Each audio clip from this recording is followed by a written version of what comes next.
Ciao Giuventini of the world, my name is Giuseppe, welcome back on the channel. It's Tuesday, -1 before the big game, Milan-Juve. That game will tell the truth about us. Will we able step by step to come back to the top of the Serie A where we belong? Or is it time to say hello and goodbye to all the dreams that we have? I don't know, we will discover today because it will be an epic game, a decisive game. That's really strange to say in the beginning of January, but it is a fact. So we will go through the Italian and international papers to see what they are saying about our beloved Juventus, but remain until the end because yes, on the 5th of January, what does that mean? That the Mercato, the transfer market, is already open since yesterday, and yesterday so many names were linked to Juve. So remain until the end of the video. Probably you will be surprised. I don't know if it will be in a positive or negative way, but you will be surprised. I can guarantee you that.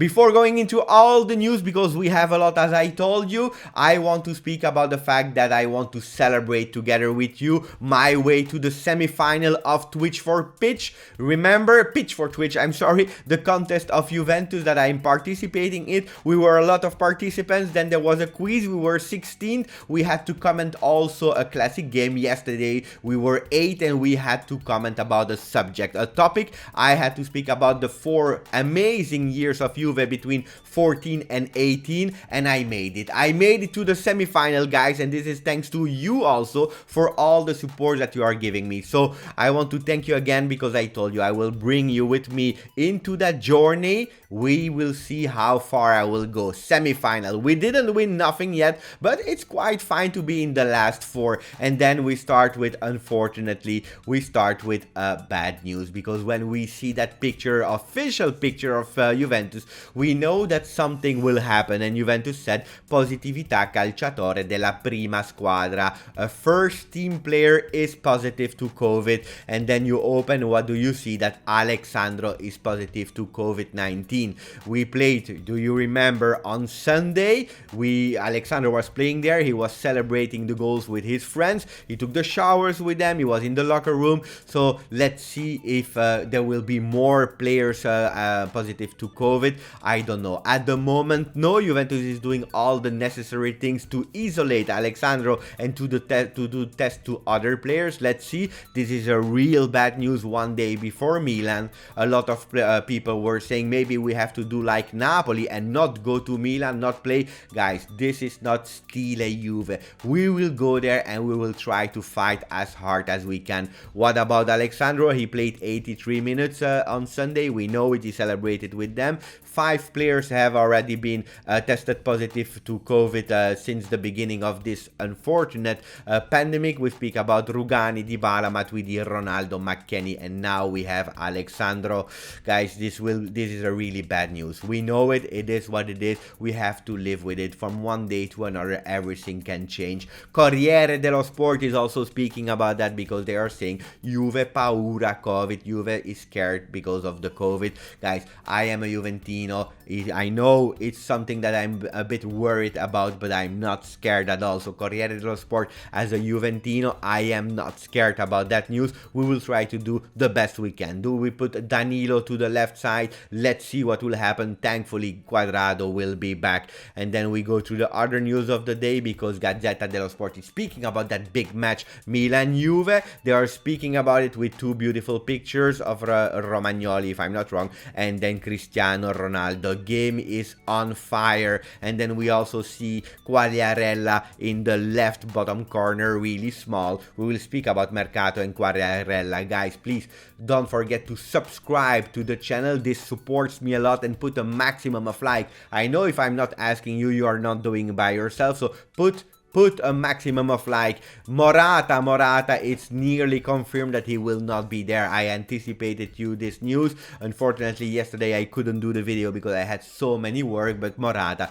will not be there. So we will have to count again on Cristiano Ronaldo and Dybala. If you want to know more about the formation we will play and how we want to beat Milan this evening, 11 p.m, I will be on JB World on the pitch channel of Juventus. Don't miss it with amazing guests. And then Demiral, yesterday in the beginning of the morning, a news break with Demiral that wanted to leave Juventus. Why? Because Demiral is considering not having enough play time at Juventus. He didn't listen to offers until now, but now he's considering to listen to offers. So just to make a clear point on the situation, Juventus will not sell Demiral in January. They will not listen to offers. The price tag is at least 50 million. There are some clubs that are interested, but Juventus will not sell Demiral in January. Demiral didn't and never spoke about leaving Juventus, but it's true that he's not satisfied with a minute. Now I have to say, if I'm not wrong, Demiral played already 7 or 8 games with Juventus this season. Then he was injured. He was not happy with the fact that Chiellini entered instead of him, because he considers himself now like the 4th defender in Juventus after De Ligt, Bonucci and Chiellini. Let's see. I hope guys that this is not true. It is true, yeah, for sure, but I hope that it will not happen, that we will have to sell Demiral. But at Juventus you never have a guarantee spot in the 11. Look at what's happening with Dybala, for example. You will have to fight game after game after game. Tuttosport, they are entering in that Mercato atmosphere, so it's time for Mercato with a picture of Olivier Giroud. Milan Juve senza tregua. They are speaking about Milan Juve, not only the game but also the market, because they will go for some players. Juventus on Olivier Giroud, the striker of Chelsea. But before speaking about that, Dybala, they continue to speak about his contract, but looks like Manchester United is again interested. They were already when they wanted to swap Paulo Dybala with Romelu Lukaku. Didn't go through. Now maybe they will try for Pogba. It's not clear yet because it's not official. Will they do it now in January, or will they do it at the end of the year? Let's see. But anyway, Manchester United, it's still interesting in our young Argentinian Elvin from Juve Info France.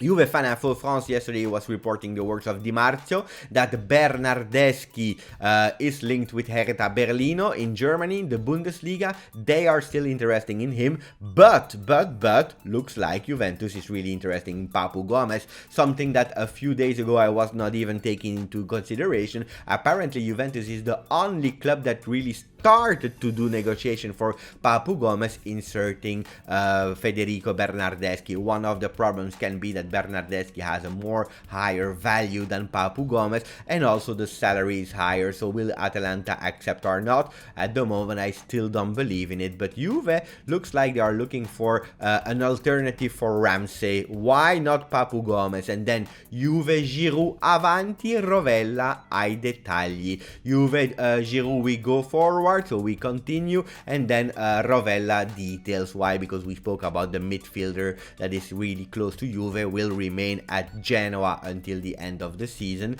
And then we have Reynolds there, still in negotiation with Juve because he didn't have an agreement with Roma or Bruges, so Juve is still in the run. It's not official yet. And then the strikers with Chelsea striker Olivier Giroud that can leave at the sales price. Then we have strange names like Llorente that can come back, but we already spoke about that. But the new entries are Graziano, Pelle, and even Quagliarella. They are not speaking about here, but Quagliarella is also. And our friend Romeo Agresti was speaking about it yesterday, saying that it's true. The black and whites had 2 contacts, one with Pelle. They already spoke with his agent, and then with the striker of Sampdoria, Quagliarella. So yesterday I was so busy with pitch for Twitch, I couldn't believe my eyes when I opened again the social networks and I saw these 2 names linked with Juve, especially Quagliarella Quagliarella. I felt like I was back to 2013, 2014.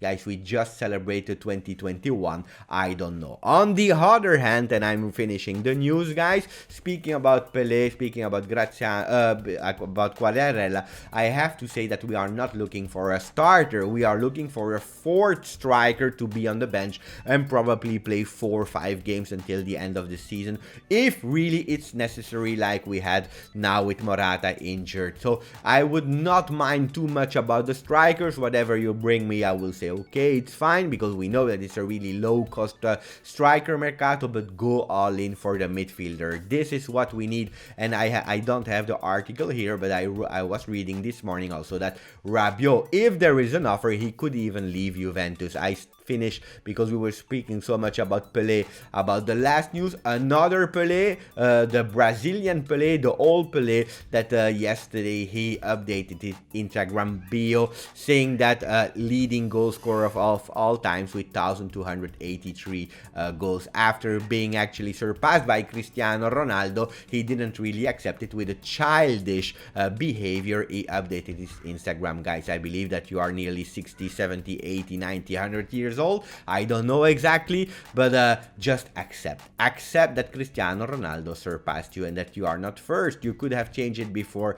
Accept it. Guys, this was it for me. I will start my amazing day at work. I hope that you have a really beautiful day. Thank you. Grazie. Forza Juve.